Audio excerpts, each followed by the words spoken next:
ಎಲ್ಲರಿಗೂ ನಮಸ್ಕಾರ ಸ್ನೇಹಿತರೆ ವಾರ್ಡನ್ ಉದ್ಯೋಗಗಳಿಗೆ ನೇಮಕಾತಿ ನಡೀತಾ ಇದೆ ನೋಡಿ ವಾರ್ಡನ್ ಹುದ್ದೆಗಳಿಗೆ ನೇಮಕಾತಿ ನಡೀತಾ ಇದೆ.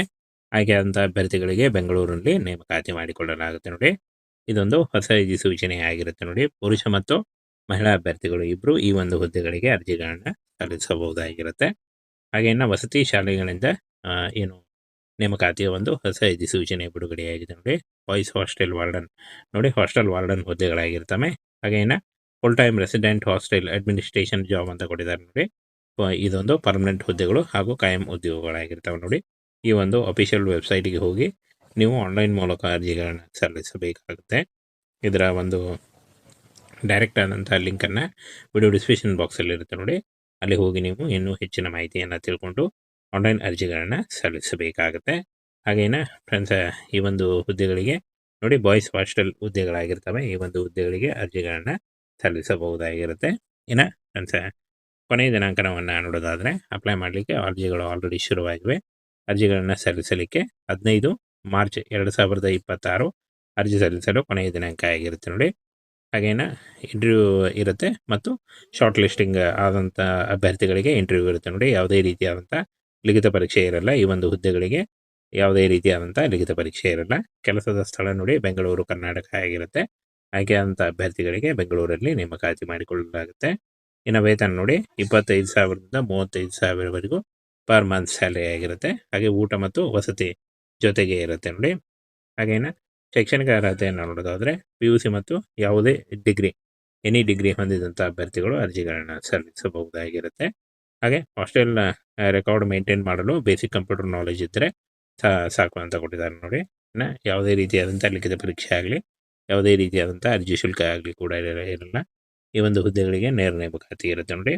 ಇನ್ನು ವಯೋಮಿತಿ ನೋಡಿ 25ರಿಂದ 50 ವರ್ಷದ ಒಳಗಿನವರು ಕೂಡ ಅರ್ಜಿಗಳನ್ನು ಸಲ್ಲಿಸಬಹುದು. OBC ಅಭ್ಯರ್ಥಿಗಳಿಗೆ 3 ವರ್ಷ, SC/ST ಅಭ್ಯರ್ಥಿಗಳಿಗೆ 5 ವರ್ಷ, PWD ಅಭ್ಯರ್ಥಿಗಳಿಗೆ 10 ವರ್ಷಗಳ ವಯೋಮಿತಿ ಸಲ್ಲಿಕೆ ಕೂಡ ಇರುತ್ತೆ ನೋಡಿ. ಆದಷ್ಟು ನಿಮ್ಮ ವಯಸ್ಸಿನ ಲೆಕ್ಕಾಚಾರ ಮಾಡಿಕೊಂಡು ನೀವು ಅರ್ಜಿಗಳನ್ನು ಸಲ್ಲಿಸಬಹುದು.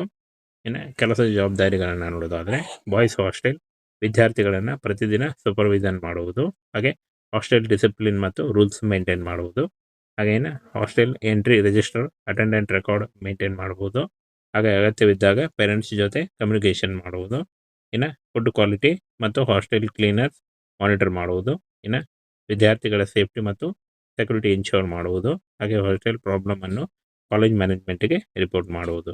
ಇದು ಕೆಲಸದ ಜವಾಬ್ದಾರಿಗಳಾಗಿರ್ತಾವೆ ನೋಡಿ. ಇನ್ನು ಕೆಲಸದ ಸಮಯವನ್ನು ನೋಡೋದಾದರೆ ರಾತ್ರಿ ಸೂಪರ್ವಿಷನ್ ಮಾಡಬೇಕು. ಹಾಗೆ ಹಾಸ್ಟೆಲ್ ಕ್ಯಾಂಪಸ್ ಒಳಗಡೆ ರೆಸಿಡೆಂಟ್ ಡ್ಯೂಟಿ ಇರುತ್ತೆ ಅಂತ ಕೊಟ್ಟಿದ್ದಾರೆ ನೋಡಿ. ವೀಕೆಂಡ್ನಲ್ಲಿ ಸ್ಟೂಡೆಂಟ್ ಹಾಸ್ಟೆಲ್ನಲ್ಲಿ ಇದ್ದರೆ ಮಾನಿಟರಿಂಗ್ ಮಾಡಬೇಕಾಗುತ್ತೆ ಅಂತ ಹೇಳಿದ್ದಾರೆ. ಹಾಗೆ ಇನ್ನು ಆಯ್ಕೆ ಪ್ರಕ್ರಿಯೆಯನ್ನು ನೋಡೋದಾದರೆ ಫ್ರೆಂಡ್ಸ್ ನೋಡಿ, ರೆಸ್ಯೂಮ್ ಸ್ಕ್ರೀನಿಂಗು ಮತ್ತು ಪರ್ಸನಲ್ ಇಂಟರ್ವ್ಯೂ, ಡಾಕ್ಯುಮೆಂಟ್ ವೆರಿಫಿಕೇಷನ್ ಮೂಲಕ ಆಯ್ಕೆಯನ್ನು ಮಾಡಿಕೊಳ್ಳಲಾಗುತ್ತೆ ನೋಡಿ. ಹಾಗೆ ಇನ್ನು ಅರ್ಜಿ ಸಲ್ಲಿಸಲು ಬೇಕಾದಂಥ ಒಂದು ಡಾಕ್ಯುಮೆಂಟ್ಸ್ಗಳನ್ನ ನೋಡೋದಾದರೆ ನೋಡಿ, ಇಲ್ಲಿ ರೆಸ್ಯೂಮ್ ಅಥವಾ CV ಅಂದರೆ ನಿಮ್ಮ ಬಯೋಡೇಟಾ, ನಿಮ್ಮ ಎಜುಕೇಷನ್ ಏನೇನು ಮಾಡಿದ್ದೀರಾ, ಏನು ಎಕ್ಸ್ಪೀರಿಯನ್ಸ್ ಇದೆ ಅದೆಲ್ಲ ಬರೆದಿರುವಂಥ ರೆಸ್ಯೂಮ್ ಮತ್ತು CV ಯಾವುದಾದ್ರೂ ಒಂದು ಬೇಕಾಗುತ್ತೆ. Graduation certificate, government ID proof ಅಂದರೆ ಆಧಾರ್ ಕಾರ್ಡು, ಹಾಗೆ passport size photo, experience certificate ಇದ್ದರೆ, ಇಲ್ಲ ಅಂದರೆ ನಡೆಯುತ್ತೆ. ಪ್ರೆಷರ್ ಕೂಡ ಈ ಒಂದು ಹುದ್ದೆಗಳಿಗೆ ಅರ್ಜಿಗಳನ್ನು ಸಲ್ಲಿಸಬಹುದು.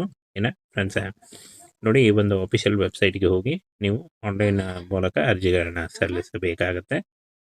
ಸ್ನೇಹಿತರೆ, ವಾರ್ಡನ್ ಉದ್ಯೋಗಗಳಿಗೆ ನೇಮಕಾತಿ ನಡೀತಾ ಇದೆ ನೋಡಿ ವಾರ್ಡನ್ ಹುದ್ದೆಗಳಿಗೆ ನೇಮಕಾತಿ ನಡೀತಾ ಇದೆ. ಆಯ್ಕೆ ಆದಂಥ ಅಭ್ಯರ್ಥಿಗಳಿಗೆ ಬೆಂಗಳೂರಿನಲ್ಲಿ ನೇಮಕಾತಿ ಮಾಡಿಕೊಳ್ಳಲಾಗುತ್ತೆ ನೋಡಿ.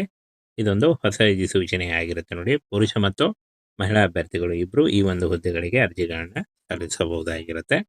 ಹಾಗೆ ಇನ್ನು ವಸತಿ ಶಾಲೆಗಳಿಂದ ಏನು ನೇಮಕಾತಿಯ ಒಂದು ಹೊಸ ಸೂಚನೆ ಬಿಡುಗಡೆಯಾಗಿದೆ ನೋಡಿ. ಬಾಯ್ಸ್ ಹಾಸ್ಟೆಲ್ ವಾರ್ಡನ್ ನೋಡಿ, ಹಾಸ್ಟೆಲ್ ವಾರ್ಡನ್ ಹುದ್ದೆಗಳಾಗಿರ್ತವೆ. ಹಾಗೆ ಇನ್ನು full time resident hostel administration job ಅಂತ ಕೊಟ್ಟಿದ್ದಾರೆ ನೋಡಿ. ಇದೊಂದು ಪರ್ಮನೆಂಟ್ ಹುದ್ದೆಗಳು ಹಾಗೂ ಕಾಯಂ ಉದ್ಯೋಗಗಳಾಗಿರ್ತವೆ ನೋಡಿ. ಈ ಒಂದು ಅಫಿಷಿಯಲ್ ವೆಬ್ಸೈಟ್ಗೆ ಹೋಗಿ ನೀವು ಆನ್ಲೈನ್ ಮೂಲಕ ಅರ್ಜಿಗಳನ್ನು ಸಲ್ಲಿಸಬೇಕಾಗುತ್ತೆ. ಇದರ ಒಂದು ಡೈರೆಕ್ಟ್ ಆದಂಥ ಲಿಂಕನ್ನು ವಿಡಿಯೋ ಡಿಸ್ಕ್ರಿಪ್ಷನ್ ಬಾಕ್ಸಲ್ಲಿ ಇರುತ್ತೆ ನೋಡಿ. ಅಲ್ಲಿ ಹೋಗಿ ನೀವು ಇನ್ನೂ ಹೆಚ್ಚಿನ ಮಾಹಿತಿಯನ್ನು ತಿಳ್ಕೊಂಡು ಆನ್ಲೈನ್ ಅರ್ಜಿಗಳನ್ನು ಸಲ್ಲಿಸಬೇಕಾಗುತ್ತೆ. ಹಾಗೇನ ಫ್ರೆಂಡ್ಸ್, ಈ ಒಂದು ಹುದ್ದೆಗಳಿಗೆ ನೋಡಿ ಬಾಯ್ಸ್ ಹಾಸ್ಟೆಲ್ ಹುದ್ದೆಗಳಾಗಿರ್ತವೆ. ಈ ಒಂದು ಹುದ್ದೆಗಳಿಗೆ ಅರ್ಜಿಗಳನ್ನು ಸಲ್ಲಿಸಬಹುದಾಗಿರುತ್ತೆ. ಇನ್ನು ಫ್ರೆಂಡ್ಸ್, ಕೊನೆಯ ದಿನಾಂಕವನ್ನು ನೋಡೋದಾದರೆ ಅಪ್ಲೈ ಮಾಡಲಿಕ್ಕೆ ಅರ್ಜಿಗಳು ಆಲ್ರೆಡಿ ಶುರುವಾಗಿವೆ. ಅರ್ಜಿಗಳನ್ನು ಸಲ್ಲಿಸಲಿಕ್ಕೆ 15 ಮಾರ್ಚ್ 2026 ಅರ್ಜಿ ಸಲ್ಲಿಸಲು ಕೊನೆಯ ದಿನಾಂಕ ಆಗಿರುತ್ತೆ ನೋಡಿ. ಹಾಗೇನ ಇಂಟರ್ವ್ಯೂ ಇರುತ್ತೆ ಮತ್ತು ಶಾರ್ಟ್ ಲಿಸ್ಟಿಂಗ್ ಆದಂಥ ಅಭ್ಯರ್ಥಿಗಳಿಗೆ ಇಂಟರ್ವ್ಯೂ ಇರುತ್ತೆ ನೋಡಿ. ಯಾವುದೇ ರೀತಿಯಾದಂಥ ಲಿಖಿತ ಪರೀಕ್ಷೆ ಇರಲ್ಲ. ಈ ಒಂದು ಹುದ್ದೆಗಳಿಗೆ ಯಾವುದೇ ರೀತಿಯಾದಂಥ ಲಿಖಿತ ಪರೀಕ್ಷೆ ಇರಲ್ಲ. ಕೆಲಸದ ಸ್ಥಳ ನೋಡಿ ಬೆಂಗಳೂರು ಕರ್ನಾಟಕ ಆಗಿರುತ್ತೆ. ಆಯ್ಕೆಯಾದಂಥ ಅಭ್ಯರ್ಥಿಗಳಿಗೆ ಬೆಂಗಳೂರಲ್ಲಿ ನೇಮಕಾತಿ ಮಾಡಿಕೊಳ್ಳಲಾಗುತ್ತೆ. ಇನ್ನು ವೇತನ ನೋಡಿ 25,000ದಿಂದ 35,000ವರೆಗೂ ಪರ್ ಮಂತ್ ಸ್ಯಾಲರಿ ಆಗಿರುತ್ತೆ. ಹಾಗೆ ಊಟ ಮತ್ತು ವಸತಿ ಜೊತೆಗೆ ಇರುತ್ತೆ ನೋಡಿ. ಹಾಗೇನ ಶೈಕ್ಷಣಿಕ ಅರ್ಹತೆಯನ್ನು ನೋಡೋದಾದರೆ PUC ಮತ್ತು ಯಾವುದೇ ಡಿಗ್ರಿ ಎನಿ ಡಿಗ್ರಿ ಹೊಂದಿದಂಥ ಅಭ್ಯರ್ಥಿಗಳು ಅರ್ಜಿಗಳನ್ನು ಸಲ್ಲಿಸಬಹುದಾಗಿರುತ್ತೆ. ಹಾಗೆ ಹಾಸ್ಟೆಲ್ನ ರೆಕಾರ್ಡ್ ಮೇಂಟೈನ್ ಮಾಡಲು ಬೇಸಿಕ್ ಕಂಪ್ಯೂಟರ್ ನಾಲೆಜ್ ಇದ್ದರೆ ಸಾಕು ಅಂತ ಕೊಟ್ಟಿದ್ದಾರೆ ನೋಡಿ. ಇನ್ನು ಯಾವುದೇ ರೀತಿಯಾದಂಥ ಲಿಖಿತ ಪರೀಕ್ಷೆ ಆಗಲಿ ಯಾವುದೇ ರೀತಿಯಾದಂಥ ಅರ್ಜಿ ಶುಲ್ಕ ಆಗಲಿ ಕೂಡ ಇರಲ್ಲ. ಈ ಒಂದು ಹುದ್ದೆಗಳಿಗೆ ನೇರ ನೇಮಕಾತಿ ಇರುತ್ತೆ ನೋಡಿ.